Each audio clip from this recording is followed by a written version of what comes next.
Depuis plus d'1 million d'années, nos ancêtres ont laissé des traces de leur passage. Ces témoins de notre passé ont résisté à l'épreuve du temps, oubliés de tous. Une équipe de spécialistes s'est lancée dans une série d'enquêtes à travers la France. Ils vont tenter de faire parler ces preuves et de réécrire une partie de notre histoire.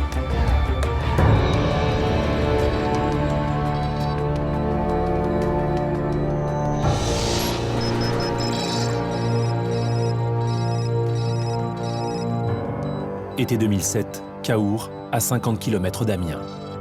Sous un champ, à 2,50 m de profondeur, des archéologues découvrent des milliers d'ossements d'animaux enfouis au même endroit.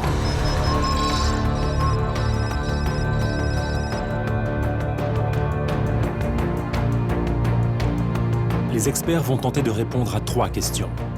À quelles espèces appartiennent ces ossements? Comment les animaux sont-ils morts? Les hommes du Paléolithique pratiquaient-ils ici la chasse à grande échelle? Nous appellerons cette affaire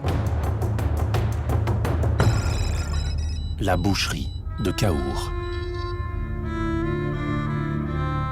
L'enquête sur la boucherie de Cahors nous renvoie il y a environ 123 000 ans. Nous nous situons donc dans un interglaciaire, donc c'est une période climatique tempérée, et nous avons des températures qui sont légèrement supérieures aux nôtres, d'environ 3 à 4 degrés. Et bien sûr, ces conditions favorables ont permis le développement de la forêt et probablement d'un gibier très abondant aussi. Bien sûr, beaucoup de questions autour de ces ossements très nombreux. C'est pourquoi autant d'ossements? Est-ce qu'ils ont été apportés par des animaux? Est-ce qu'ils ont été chassés? La prochaine étape de l'enquête, c'est bien sûr, entre guillemets, de dresser le profil de la victime, des victimes, qui sont bien sûr nombreuses sur le site. On a par exemple ici 2 belles pièces, donc c'est 2 fragments de mandibule qui en fait proviennent du même individu. Il s'agit d'un cerf adulte. Et ici par contre c'est un cervidé de plus petite taille qui est la 2e espèce la mieux représentée à Cahors, et c'est le daim. Et ici ce sont des dents inférieures, donc là, qui nous indiquent bien la présence de ce rhinocéros.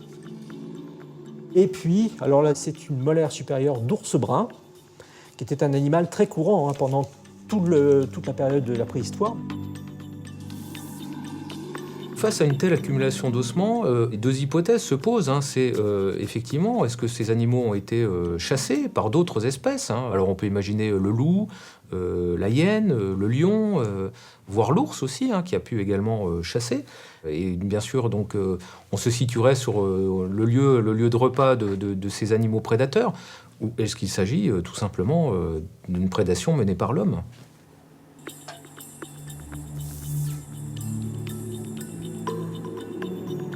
L'analyse des ossements se poursuit à la recherche d'indices sur la cause de la mort des animaux. Voilà, donc a priori ici, on aurait une zone de fracturation, donc avec un point d'impact laissé par un percuteur, un galet peut-être, donc qui aurait cassé l'os ici pour récupérer la moelle osseuse. Ça serait un carnivore qui aurait par exemple compressé, on verrait des marques de crocs. Ça serait un rocher qui serait tombé, qui serait écrasé, ou des cailloux l'un que l'autre. On aurait plusieurs points si vous voulez. Donc là c'est vraiment une zone précise, bien nette. Et puis on a cette répétitivité sur les os, quelle que soit la taille de l'animal. Pour le spécialiste, ces traces de coups sont nécessairement la marque d'un homme. Un chasseur équipé d'une arme de pierre. Un autre élément vient d'ailleurs le confirmer. D'étranges rayures laissées par un outil en silex sur la mâchoire d'un auroch. Ah voilà, on a de superbes stries. On les voit très très bien ici. Aucun problème, ce sont bien des traces de découpe. Et donc là où elles sont localisées, la fonction de cette découpe était bien de découper la langue pour la récupérer. Là, on a un témoignage indubitable d'une récupération de la langue sur un auroch il y a 123 000 ans par les Néandertaliens de Cahors.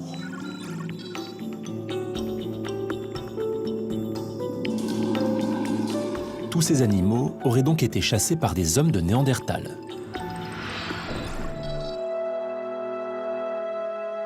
Mais comment expliquer la présence d'autant de carcasses au même endroit? Un autre indice va conduire les archéologues vers une nouvelle piste. Des éclats de silex enterrés sur la même zone que les ossements.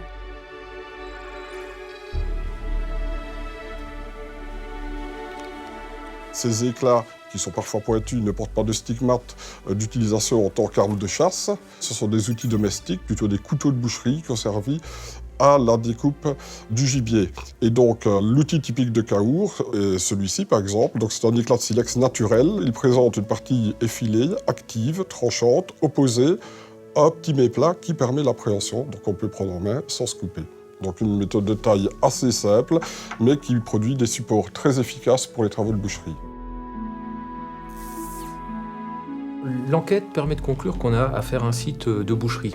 Alors quand on dit un site de boucherie, c'est un site où on a ramené les animaux chassés, où on les a dépecés, où on les a découpés, et les différents quartiers de viande étaient probablement partagés entre les différents membres du clan.